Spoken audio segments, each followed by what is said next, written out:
ए जी सुनो तनी।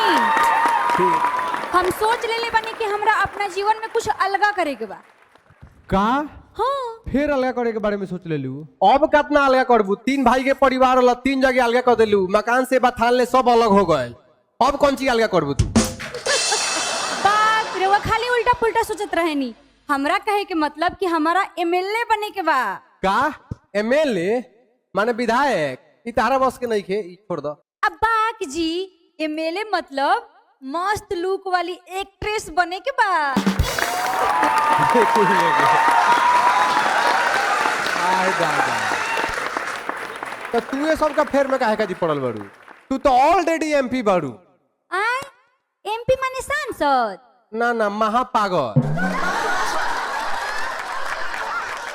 तारा ई सब के फेरा में मत पड़ो। देखो तनी कि तेज प्रताप भैया आइल बानी, तनी देख बात विचार करो, कुछ अच्छा बुद्धि लो। प्रणाम तेज प्रताप जी। खुश रहा, चूल्हा में घुस रहा।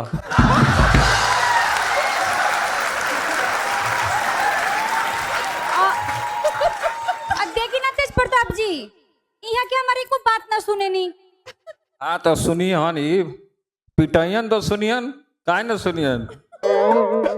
बोली तो थूर दियल जाओ का या।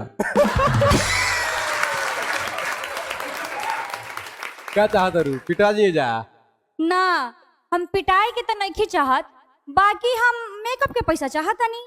का का कहत रू? मेकअप के पैसा चाहिए। पिकअप के सामान का कहे के जात रू? साफ साफ बोलो ना, हमरा सुनात नहीं के तार बात।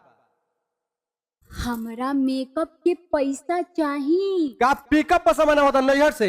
ठीक है मंगा लो, तो हमरा से क्या पूछत रू? देखो तानी नु तेज प्रताप जी कि ना सुने के नौटंकी करता रन। हाँ तो अब वही हम कैसे तो आपको डिवोर्स दे देना चाहिए।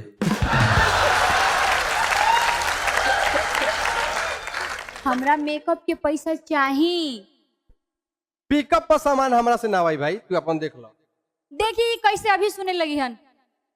हेलो ए जी, देखी ना हमरा सहेली के वीडियो कॉल आइल बा। किने किने हाँ तो अब सुना गइलू। अब हमरा मेकअप के पैसा निकाली फटाक से। अरे तारा कोई बार हम कहे नहीं कि तारा मेकअप के जरूरते नहीं खे। तारा मेकअप के ना, तारा चेकअप के जरूरत बा। वो दिमाग के चेकअप करावे के पड़ी। पीएमसीएच जाके पड़ी, मंगवाई हैं बोले हैं। जान दनी भैया, एक दिन इनका काबल गिंगे के हम चाय लावे के भेज देनी कि चाय बना लिया। अब गईली चाय बनावे तो दूध फाट गल। अब वो फाटल दूध लेके आओ तरी कहो तरी कि जाई सिवा लिया दर्जी से। ऐसा पागल आदमी भैया। हाँ हाँ हम पागले नु बानी कि तारा माई के हाथ गोड़ मिसतानी, तारा बाबूजी के 3 टाइम गरम गरम रोटी बना के खियावतानी, तारा चाय पर चाय चाहिए। हम पागले नु बानी कि टिकल बानी, ना तो दूसर मेहरारू रहित न तो 2 दिन ना टिकी। नौकरानी के दशा हो गल बा ये घर में हमार। वाह नहीं भैया, तहार नौकरानी के दशा हो गई बा। नैहर में बड़का महारानी रहू। जान दनी भैया, बियाह से पहले एकरा घर के बताओ रह सके लड़की एमए कइले बियाह। तो रूठल वाली तो केला खिया दो।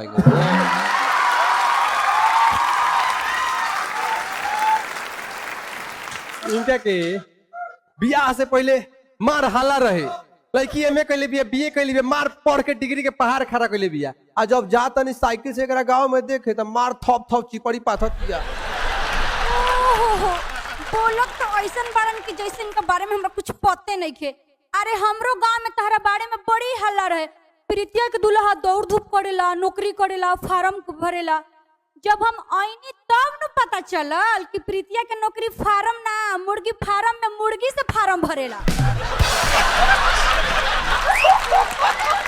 बहुत बढ़िया प्रीति, बहुत सही जवाब देलू। मन पे ना करेला नहीं हमर बात। पाखी जी रौड़ो, अरे जमाना धोखेबाज रही तो हम जानत रही कि जमाना धोखेबाज भाई तो हम जानत रही, लेकिन रौड़ा से ऐसा उम्मीद ना रहा। रुआ के तो हम अपन मानत रही। आई लव यू पाखी। जेपी तहार इतना हिम्मत कि मेहरारू के सामने बोलो तारा। एकरा तनी देख ला। इंग्लिश कमजोर बा, यही से खींच देहिले। बड़ी इंग्लिश बोलता नहीं रहुआ। जी बिल्कुल। असाइरियो मरा तटे। जी बिल्कुल। इतना लड़ाई झगड़ा होता है डिवोर्स का नहीं खुद दे दे। आवा घरवा में तहर थुथुन ना फोड़नी नु तो कहियो तू आ जा। 5 रुपया ना दिला से डाइवोर्स में ये वकील के फीस का दिया सो। आवा आवा आवा आवा मार के ना कोनी तो। जी बिल्कुल जाइए जाइए रहुआ।